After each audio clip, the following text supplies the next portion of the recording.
Hierarquia de gastos. O que vem a ser a hierarquia de gastos? Bom, considerando-se que hierarquia a gente vem de baixo para cima, ou seja, de um grau de importância maior para um grau de importância menor, que pode ser de cima para baixo ou de baixo para cima, não importa, mas hierarquia significa que a gente tem uma escala. E quando a gente fala aqui em cobrança, em clientes, a gente está falando que ele tem uma hierarquia de gastos, como todos têm, independente de estar em cobrança ou não. A gente tem as nossas prioridades, a gente sabe aquelas coisas que a gente prioriza. Ou seja, se eu receber menos dinheiro do que aquilo que eu necessito para pagar todas as minhas contas, eu vou priorizar. Eu vou dar prioridade para algumas delas e outras eu vou tentar administrar de uma maneira diferente. Então é muito importante, quando a gente está fazendo uma cobrança, que a gente entenda qual é a hierarquia de gastos desse cliente.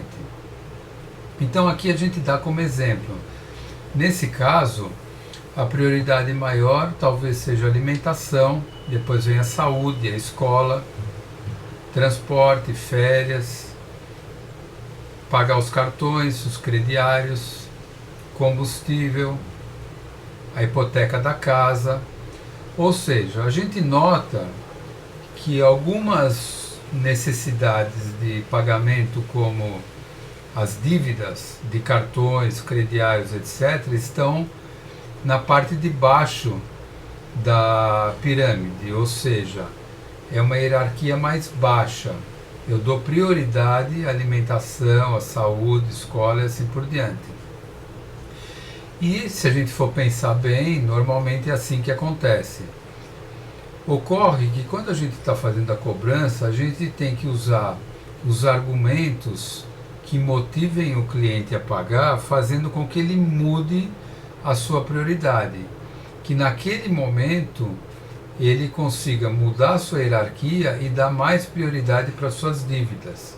E são os nossos argumentos que vão fazer com que ele possa levar a prioridade de pagar cartões, crediários, etc., para um nível mais alto, deixando, por exemplo, a alimentação para um segundo plano. Isso não quer dizer que ele vai deixar de comer, mas significa que talvez naquele momento ele vai administrar de uma maneira diferente para que ele possa pagar suas dívidas antes.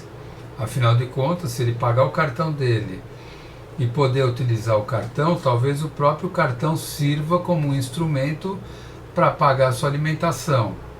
Então tem toda uma estratégia de disponibilidade financeira que o operador tem que trabalhar para fazer o cliente enxergar as coisas de uma maneira um pouco diferente. Então essa hierarquia de gastos pode ser alterada e é nossa função fazer com que ele dê mais prioridade às dívidas que ele tem.